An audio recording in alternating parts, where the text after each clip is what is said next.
What's going on, YouTube? It's your boy MrVctrfs coming at you on the episode today. Before I start, actually, I decked my computer, my little computer setup out a little bit. I got a TV up here. Hook that TV up to my PSP. Look at that, huh? The PSP Go. Huh? Check that out. Yeah, I was just watching that a little while ago. Alright, today's topic I want to talk about Crystal Beast. I got a bunch of comments on my last video when I made them, asking about what I feel about them for the new format, being the fact that Heavy Storm's not around. And I think they're really good. There's a lot of ways to play test Crystal Beast, and a lot of people like to, are touching Crystal Beast because everyone's like, fuck Crystal Beast, I'm gonna dick ride me some Gravekeepers, and they do that and they discard cards. But Crystal Beast is really good against Gravekeepers. One of the main cards that makes it really good is Crystal Blessing, which basically takes 2 in the graveyard, puts it in your back row, and then you can tech that up with like Crystal Beacon and Crystal Promise, all that silly shit. If you do not know what Crystal Beasts are, look them up. They're really fucking good. Great against Gravekeepers. I mean, there's certain cards that do fuck Crystal Beasts up. But I think they're phenomenal. I just made a deck right now that I've been playing, tinkering with. I've still got a lot of work to do in it, but this is what I have so far, and I really think it's coming along really well. I'll show it to you guys. Okay, we got 3 Sapphire Pegasus, 2 Topaz Tigers. I used to play 3. It's way better with 2 now because I hate drawing into it. It becomes 2K. It ain't something like Jane where it becomes 21, which can take down Spy. Or go toe to toe with Cyber Dragon. It's not that bad. Especially when you go to push for game after you abundance your opponent. 2 Ruby Carbuncle, 1 Amber Mammoth, 1 Cobalt Eagle, 1 Rainbow Dragon, 1 Emerald Turtle, 1 Amethyst Cat, 1 Spirit Reaper. Now Spirit Reaper's in here, and I was debating on Spirit Reaper or Marshmallow. I chose Spirit Reaper just because he's just more better, I personally feel. They'll take a thousand damage from Marshmallow and whatnot, but there's ways to get around Marshmallow, and I don't know. Playtesting wise, I found out he's doing a lot better, and he's just better. 1 Scarecrow. I actually traded my Battle Phase, and I had a random Scarecrow. I've been testing around. Actually works really good. The poor man's Battle Fader, but it's putting in work. And 1 Dragon Queen Treasure Endings. 2 is not really good. 1 is perfect in this build. 1 Mossy Born. Another tech choice, Scapegoats. Now, you got your Piercers and whatnot, but especially when you get Word Attributed in opening turn, or your opponent just goes off on you, or fucking Solemn Warnings to any of your monsters, you got Scapegoats to save your ass. Not just like a Pokemon or Econ. Scapegoats actually last there for a while with you. 1 Dark Hole. I actually put Swords back in. There's so many choices for what your opponent hit, but once you get Interested Rainbow Ruins out, you get 3 back rows, and once you get Crystal Beast Monster and you bring Swords, you're basically on like a good wall against your opponent for a while. And that's one of the things Crystal Beast can do. They have the option to basically become a wall for your opponent, and it really fucks them up. I also put in 3 Decrees. I Bombs is bitch and a half, especially when you do Rainbow Dragon and they go Bombs, just fuck you. So it's better when you grow a Decree and then you go into something like a Dragon Queen Tragic Ending, so she can get in there. Rainbow Dragon, or you just go for Sapphire Pegasus, so you can set your abundance play up. 2 Crystal Promise, 2 Rare Value. So by the way, I forgot the kid's name, but I think kid gave me teach everyone one. That's fucking sweet. 2 Crystal Trees, 2 Crystal Beacons, 3 Interesting Rainbow Ruins, 3 Abundance. I tried doing it 2, sucks. 3's better. 3 Blessings, and of course Power Duality. I'll explain this in 2 seconds. 3 Blessings. This is probably one of the greatest cards for Crystal Beast at the moment.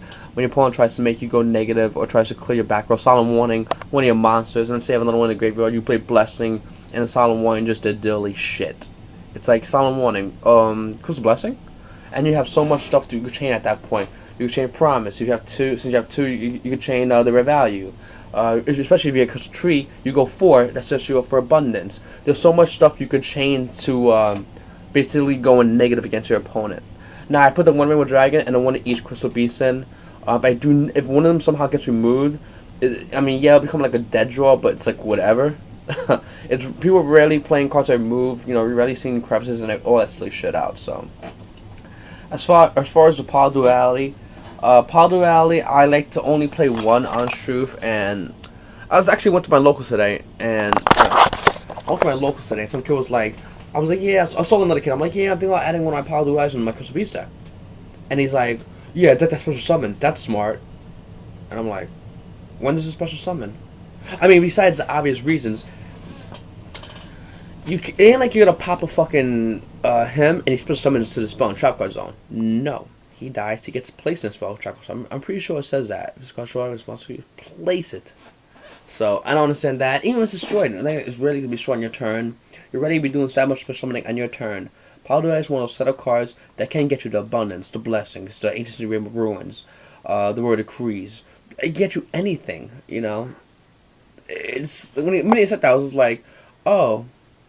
And yeah, that's why I play the deck a lot and you don't, because you don't know what you're talking about. I don't want to sound like an asshole to him, like I'm like the Crystal Beast Master. Yeah, my fucking nickname's just Anderson. But at the same token, I was looking at him, I was like, why did I talk to you again?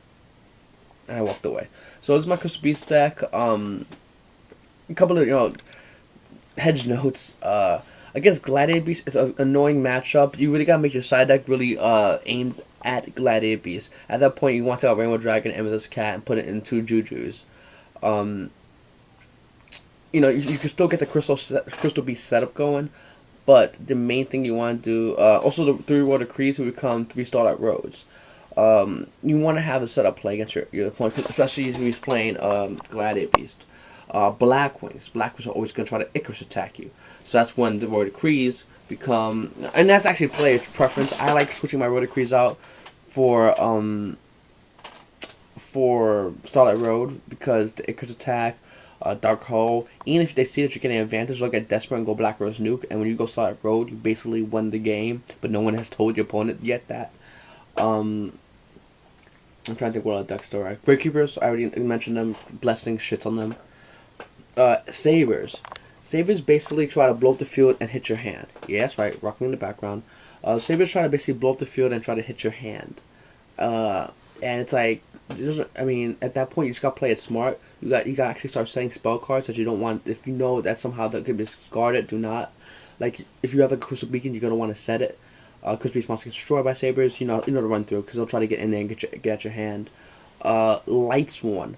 When you play against Light Sworn, any kind of like Sworn version variant, anything that has JD or Celestia, you know the plays. Royal Decree has to at that point become Starlight Road. Starlight Road's a major side deck card if you guys don't know. And basically it's within 1 turn, get your shit out that quickly. Slowly set up for that 1 turn to get everything ready because they're gonna Lila Ryko you down. Debris Plants basically almost the same thing as Light Sworn in a way. So they're gonna try to get more field presence than you, and or nuke you. So you gotta play extremely smart. You gotta really, I mean, if you guys are thinking of playing Crystal Beast more serious, you gotta definitely have that practice versus that kind of deck. Swift Scarecrow really will come in handy at that point. If you could just Dragoon with the Spirit Reaper setup or any kind of good setup like that, you can gain advantages a bitch and a fucking have to. That's really it. If you guys have any comments, questions, leave them below. Broccoli's the fucking man. Your boy VCT or Fest got my shit. That's my 2 cents.